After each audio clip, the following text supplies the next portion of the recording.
آپ دیکھ رہے ہیں چینل آداب زندگی بائی نہال قادری۔ علم معرفت کے ہوتے ہیں۔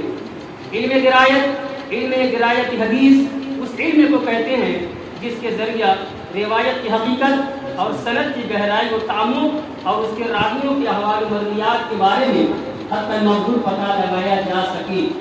دیکھیے درایت الحدیث صفحہ نمبر 40 از محمد حسین جلالی بیروت لبنان کتاب چھپی ہے۔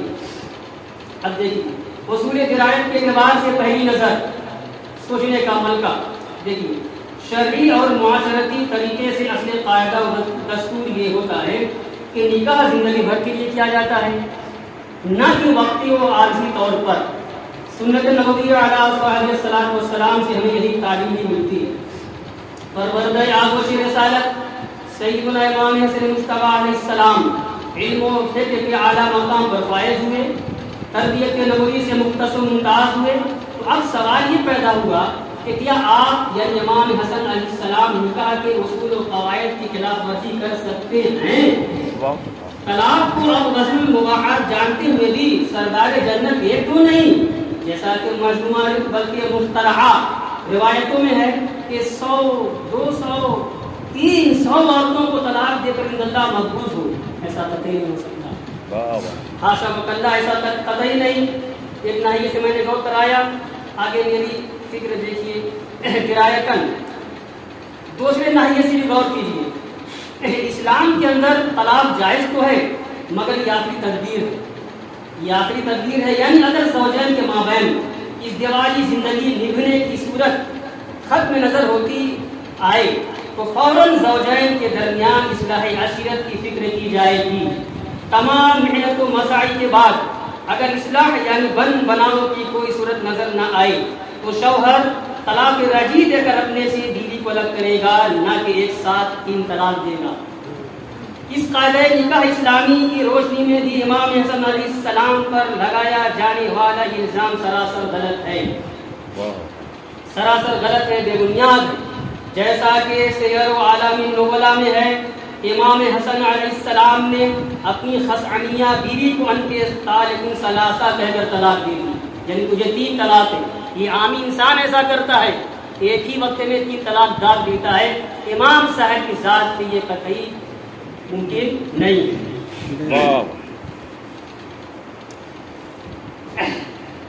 درایتاً تیسرے ناحیے سے بھی غور کریں۔ نکاح سے 2 خاندان وہاں جڑتے ہیں، دونوں کے مابین مسرت و شادمانی کے دور کا آغاز ہوتا ہے، جبکہ طلاق سے عورت اور عورت کے گھر خاندان والے ذہنی الجھن اور معاشرتی اذیت و اضطراب میں مبتلا ہوتے ہیں۔ امام حسن مجتبی علیہ السلام صلہ رحمی اور مودت و محبت کا برتاؤ کرنے والے تھے اور اس باب میں حد درجہ و حریص تھے، خواہاں تھے، نہایت شفیق و کریم ابن کریم تھے۔ تو پھر کیسے یہ مان لیا جائے کہ اتنی زیادہ عورتوں کو آپ نے طلاق دی؟ ایسا نہیں ہو سکتا۔ اچھا اب دیکھیے 4 روایت میں پیش کر رہا ہوں، میں لکھ رہا ہوں کہ جن روایتوں میں سکھ پیغمبر امام حسن علیہ السلام پر یہ الزام ہے کہ انہوں نے بکثرت نکاح کیے، تو ان میں سے پہلی روایت کے الفاظ ہیں تزوج 70 امرأۃ، امام نے 70 عورتوں سے نکاح کیا، ایسا ہو سکتا ہے؟ ابھی 70 میں آگے دیکھیے۔ دوسری روایت میں تزوج 90، امام حسن نے 90 عورتوں سے نکاح کیا، نہیں ہو سکتا۔ تیسری روایت میں ہے 250، 250 عورتوں سے نکاح کیا، استغفر اللہ۔ چوتھی روایت میں ہے تزوج 300 امرأۃ، 300 عورتوں سے نکاح کیا، یہ ماننے کی بات ہے۔ آگے مذکورہ 4 روایتوں میں مختلف الفاظ عدد آئے ہیں۔ محدثین کے نزدیک اصول حدیث کی روشنی میں ان کے اندر اضطراب متن یعنی متن حدیث کی اصل عبارت میں اضطراب یعنی زبردست پیچیدگی پائی جا رہی ہے، جسے ہم تضاد بیانی کی تعبیر سے سمجھانے کی کوشش کر سکتے ہیں۔ کسی بھی حدیث کی سند یا متن میں اگر اضطراب پایا جائے تو وہ حدیث ضعیف ہوتی ہے اور قابل قبول نہیں ہوتی ہے۔ حالانکہ یہاں اضطراب اٹھا نہیں ہے، اضطراب برقرار ہے۔ اگر اضطراب کسی حدیث کے سند سے یا متن سے ہٹا دیا جائے تو محدثین لکھتے ہیں کہ وہ قابل قبول حدیث ہو جاتی ہے۔ کب؟ جب اضطراب ہٹ جائے گا تب، اور یہاں ہٹنے کی صورت نہیں ہے، اس لیے یہ حدیث ضعیف ہے اور یہ قبول نہیں کی جائے گی۔ درایتاً چوتھے ناحیے سے بھی غور کیا جائے، امام حسن علیہ السلام کی اولاد کی کل تعداد تقریباً 15 ہے، 15 اور 50 عورتیں، 200 عورتیں، 300 عورتیں کہی جا رہی ہے، ماننے کی بات ہے، اولاد صرف 15۔ اور یہ جو اولاد 15 ہے تو یہ کہاں سے میں نے لکھا؟ ابو عبداللہ موسیٰ زبیری کی کتاب نسب قریش جلد نمبر 2 صفحہ 46 سے یہ بات ملتی ہے کہ امام علی مقام مولا حسن علیہ السلام کی اولاد کی تعداد صرف 15۔ اس قدر تعجب کا معاملہ ہے کہ ملکوہ عورتوں کی تعداد 300 بتا دی گئی، کل اولاد مع ذکور و اناث یعنی لڑکیاں ملا کر صرف 15۔ فیا للعجب علی الروات لہذ الروایت المطرودہ۔ پانچویں، درایتاً پانچویں زاویے سے غور کیا جائے، اگر سیدنا امام حسن علیہ السلام کثیر الزواج و کثیر الطلاق ہوتے، یعنی زیادہ شادیاں کرنے والے، زیادہ طلاق دینے والے ہوتے جیسا کہ غیر معتبر بیان کیا جاتا ہے، تو کیا یہ اہم معاملہ مخالفین امام کے لیے ایک حجت نہ ہوتا؟ خوب اچھالتے، زبردست کنڈا ہوتا، اور اس معاملے کو حاقدین و شاطرین امام کو اچھالتے۔ لیکن چیلنج ہے کہ کسی بھی مستند و معتبر اور بے غبار مقبول روایت سے خارج مناسبی لوگ قطعی یہ ثابت نہیں کر سکتے کہ امام پاک حسن علیہ السلام نے واقعی اتنی زیادہ شادی کی ہو، نہیں ثابت کر سکتے۔ درایتاً کچھ باتیں میں نے آپ لوگوں کے سامنے رکھ دی، اب آئیے ان روایتوں کی فنی حیثیت پہ کچھ غور کیا جائے۔ کثرت زواج بیان کرنے والی بعض روایتیں ہی بغیر سند کے ہیں، اور بغیر سند کے کوئی بھی روایت قابل قبول نہیں ہوتی۔ قالوا وكان الحسن كثير الزواج، کچھ علماء نے کہا ہے کہ حسن مجتبی کثیر الزواج کے بہت نکاح کرنے والے۔ ایک روایت میں ایسا کروں انہ طلق امرأتين في يوم، کچھ علماء نے کہا ہے کہ ایک ہی دن میں 2 عورتوں کو طلاق دے دیا کرتے تھے۔ محدثین کے متفقہ اصول الاسناد من الدین کے تحت یہ دونوں روایتیں بلکہ دونوں اقوال غیر معتبر بے بنیاد، کیونکہ سند نہیں۔ ابن عساکر انصاب الاشراف تہذیب الکمال کے حوالے سے ایک روایت یہ بیان کی جاتی ہے، پوری متن ہے عربی کا، میں صرف ایک اردو ترجمہ پڑھ رہا ہوں۔ ابو جعدبہ سے روایت ہے، وہ ابن ملیکہ سے، وہ ابن ابی ملیکہ سے نقل کرتے کہ حسن بن علی نے خولہ بنت منظور سے نکاح کیا۔ خولہ ان کی عورت کا نام تھا، امام پاک خولہ بنت منظور سے نکاح کیا۔ اور سنیے گا، مذاق ہو رہا ہے امام علی مقام حسن علیہ السلام کی شان میں۔ نکاح کیا بغیر مڈیر والی چھت پر رات گزاری۔ امام کی بیوی خولہ بنت منظور نے اپنی اوڑھنی کا ایک سرا امام حسن کے پیر سے اور اوڑھنی کا دوسرا کنارہ اپنے پازیب سے باندھ دیا۔ رات کے کسی حصے میں امام حسن علیہ السلام نیند سے بیدار ہوئے تو فرمایا، یہ کیا؟ میرے پاؤں میں اپنی اوڑھنی باندھ دی اور اس کے بعد اپنے پازیب خلخال میں۔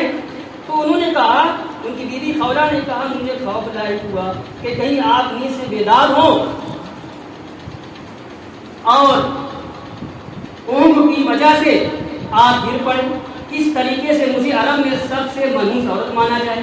یہ بات سن کر امام نے خولہ سے بڑی محبت کی اور اس کے پاس 7 دن تک ٹھہرے، یعنی امام نے 7 دن کے بعد 8ویں دن خولہ کو طلاق دے دی۔ مظلومہ روایت تذلیل کی جا رہی ہے معاذ اللہ۔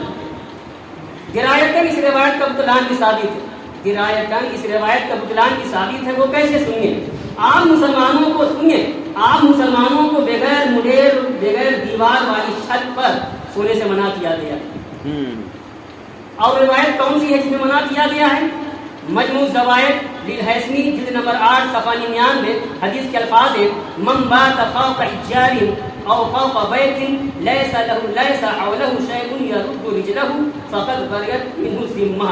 ترجمہ کا خلاصہ یہ ہے کہ جس مسلمان نے بغیر مڈیر بغیر دیوار والی چھت پر رات گزاری اور اگر وہ نیند کے جھونکے میں گر کر مر جا رہا ہے، اللہ کا کوئی ذمہ نہیں، یعنی بری موت مر رہا ہے۔ اب کہنے کی بات یہ ہے کہ جب عام مسلمانوں کو بغیر دیوار والی چھت پر سونے سے روک دیا گیا ہے تو پروردگار آگوش رسالت اتنے معزز و معظم صحابی اس حدیث کی صحیح خلاف ورزی کیسے کر سکتے ہیں؟ قطعی نہیں. پھر وہ بھی اپنی شریک حیات کے ساتھ کہ کوئی شریف حیادار انسان بھی ایسا نہیں کرتا. تو پھر ہم آغوش رسالت کے تربیت یافتہ ایک جلیل القدر صاحب رسول امام حسن علیہ السلام کے بارے میں یہ کیسے سوچ سکتے ہیں کہ آپ کے اپنی شریک حیات کو لے کر رات چھت پر گزاری؟ ایسا قطعی نہیں ہو سکتا. بس ثابت ہو گیا، نتیجہ نکلا کہ عقلاً یہ روایت صحیح نہیں ہے. امام ابن کثیر دمشقی نے اختصار علوم الحدیث میں درایتاً موضوع روایت کو پہچاننے کے جو طریقے لکھے ہیں ان میں ایک طریقہ رقاقت الفاظ، خوشخصا لفظ، فاسد مفہوم، تیسرا بےتکا پن، چوتھا طریقہ پہچاننے کا موضوع روایت کے قرآنی احکام و تعلیمات حدیث کی خلاف مخالفت. اس روایت میں قولہ بنت منصور والا جو واقعہ ہے اس میں چاروں باتیں پائی جا رہی ہیں. لہذا پوری ذمہ داری سے استاد اشرفی اپنے استاد کے سامنے، بے شمار علماء کے سامنے یہ کہہ سکتا ہے کہ قولہ بنت منصور والی جو روایت ہے سراسر گڑی ہوئی ہے اور وہ موضوع ہے. اب آئیے اصول حدیث کی میزان میں بھی اس روایت کو تول لیا جائے. اس روایت میں ابن جودبہ راوی سب سے پہلا جو ہے راوی، یہ کون ہے؟ یہ کیسا ہے؟ اس کا نام یزید بن عیاض لیثی ہے، کنیت ابو الحکم ہے تو حجازی مگر بصرہ میں سکونت اختیار کی. جودبہ اس کے پرکھوں میں سے کسی کا نام ہے، اسی کی طرف منسوب کر کے اس کو ابن جودبہ کہا جاتا ہے. سنیے امام مالک بن انس رحمۃ اللہ علیہ نے اس کو کذاب کہا ہے. کیا کہا ہے؟ کذاب، سب سے بڑا جھوٹا. دیکھیے تقریب التہذیب ترجمہ نمبر 7813 صفحہ نمبر 1081. امام شمس الدین ذہبی نے اس کو کہا ہے اکذب، اکذب، سب سے بڑا جھوٹا، سب سے بڑا جھوٹا. دیکھیے میزان الاعتدال للذہبی جلد نمبر 4 صفحہ 436. امام بخاری نے منکر الحدیث لکھا ہے. دیکھیے تاریخ الکبیر للبخاری جلد نمبر 8 صفحہ 356 بحوالہ زواج الامام الحسن فی مصادر اہل سنہ. اس اصول حدیث کی میزان میں رکھنے سے بھی پتہ چل گیا کہ قولہ کے واقعے والی روایت سراسر موضوع ہے. ابن جودبہ کے بعد اب ہم رخ کرتے ہیں واقدی کی طرف. واقدی جو آیا ہے یہ ایک روایت ہوئی. اب جو میں نے پیچھے کوئی واقعہ بیان کیا تھا اور آگے 3 روایت آ رہی ہے، اس میں محمد بن عمر آئے. پہلے واقعہ سن لیجیے.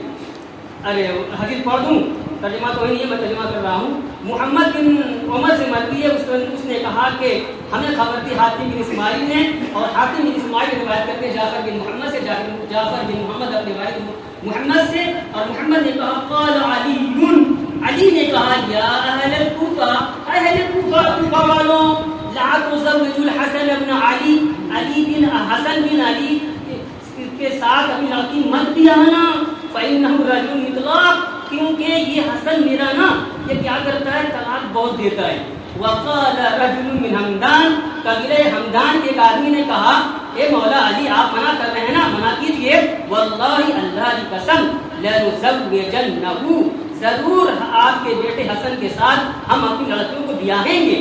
فما رضی امسکا، جو وہ پسند کریں گے جس عورت کو روک لیں گے، نکاح میں برقرار رکھیں گے. وما کر رہے طلقا، اور جس کو مکروہ سمجھیں گے طلاق دے دیں گے. ٹھیک ہے، یہ روایت دوسرے طریقے سے تیسرے طریقے سے آئی ہے، اور سب میں پہلا راوی محمد بن عمر ہے. اب دیکھیے یہ محمد بن عمر کون ہے؟ ہاں تو محمد بن عمر، آئیے دیکھا جائے کہ چاروں روایتوں کی ابتدا کس سے ہوئی ہے؟ وہ محمد بن عمر سے. تو یہ محمد بن عمر کون ہے؟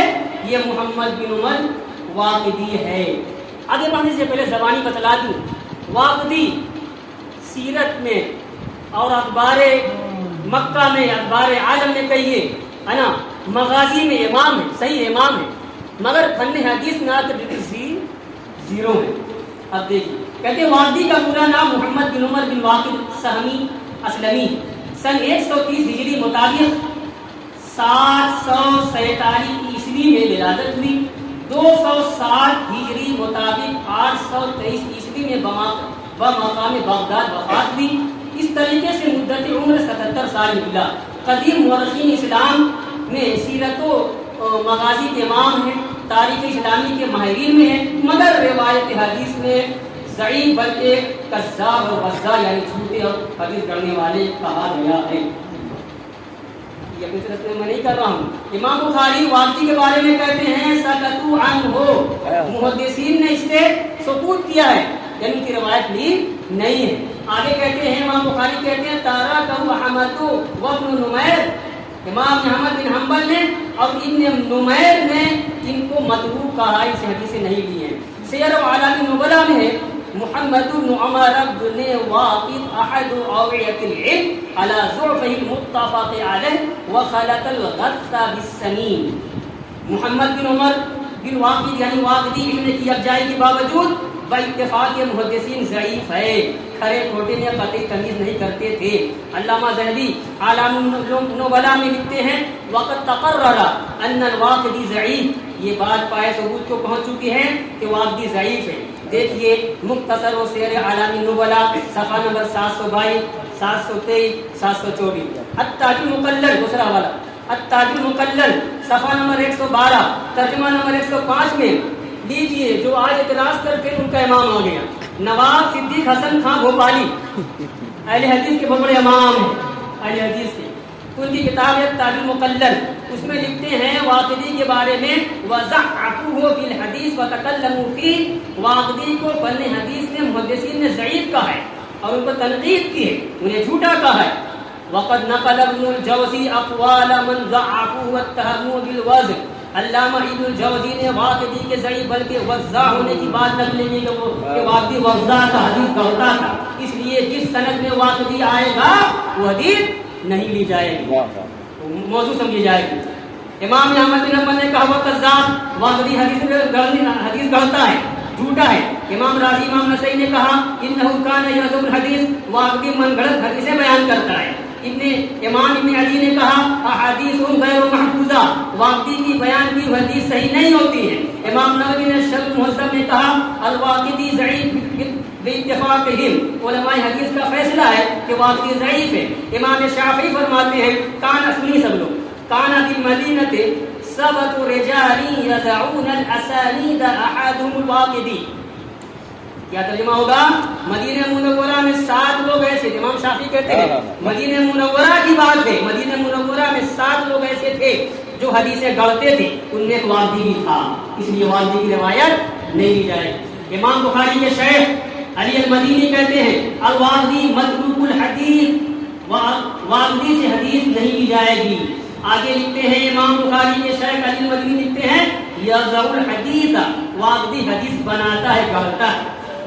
اب میرا وہ کیا کہتے ہیں حوالے مزید تفصیل کے لیے دیکھیے القول الحسن بعدد الزوجات الامام الحسن الطبقات الكبرى لابن سعد جلد نمبر 7 صفحہ نمبر 603 جلد نمبر 9 صفحہ نمبر 336 الغصن الندی فی سیرت الامام الحسن بن علی تہذیب الکمال المزی جلد نمبر 2 صفحہ نمبر 591 دار الکتب العلمیہ بیروت تاریخ الخلفاء السیوطی صفحہ نمبر 146 تاریخ الاسلام الذہبی جلد نمبر 5 صفحہ 182. اس مختصر سے مقالے کے ذریعے یہ بات اظہر بن الشمس ہو گئی کہ صفت مصطفیٰ امام حسن مصطفیٰ علیہ السلام پر الزام محض ہے. آپ نے بہت ساری شادیاں جو کہ یہ الزام ہے اور کثرت سے طلاق بھی الزام ہے، ایسا کچھ نہیں. دیگر صحابہ کرام کی طرح ایک سے زائد 2-3 جو نکاح اربوں میں عادم ہوتا ہے ویسے ہی آپ نے نکاح کیے بہت زیادہ نہیں. واللہ اعلم بالصواب والیہ المرجع والمآب. اللهم ارنا الحق حقا والباطل باطلا سبحان ربك رب العزة عما يصفون وسلام على المرسلين والحمد لله رب العالمين.